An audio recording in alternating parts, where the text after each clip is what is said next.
Sur la place de Saint-Paul-de-Vence, notre Spyder R8 a fait un tabac. On n'est pas là seulement pour la photographier ou pour la filmer, on va aller l'essayer précisément dans le col de Vence.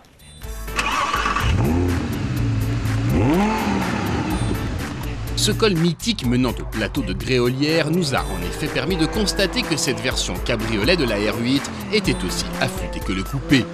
Audi a réussi la performance de placer des renforts de rigidité sans alourdir la caisse d'à peine 100 kg par une utilisation plus généreuse du composite de carbone. Au demeurant, le V10 de 525 chevaux et 530 Nm ne s'est même pas aperçu du nouveau poids embarqué. Si dans l'ascension, les 313 km/h annoncés par le constructeur sont restés une vue de l'esprit, le 0 à 100 en 4,1 secondes était facilement vérifiable pour se relancer de lacet en lacet. La voiture se révèle confortable et à ciel ouvert, les courants d'air restent acceptables par la présence en série du pare-vent.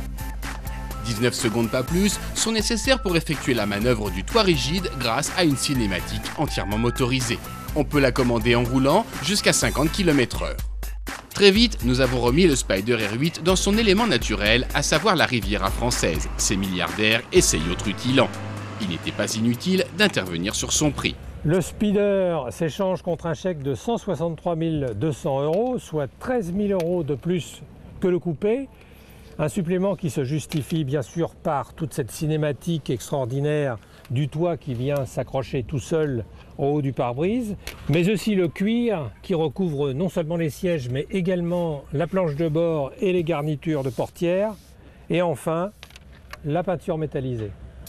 Avant de rendre à regret notre joyau d'un jour, nous avons paradé entre les palmiers, l'occasion de constater que les gènes sportifs du Spyder R8 s'accommodent mal des embouteillages. La R8 a quelques petits points faibles, c'est le cas des sièges qui sont un peu fermes, un peu durs, notamment au niveau du dossier, de la pédale de frein qui est un peu trop assistée, donc sèche, et qui vous propulse un peu en avant, et puis la boîte robotisée qui en ville ne vaut pas une boîte à double embrayage.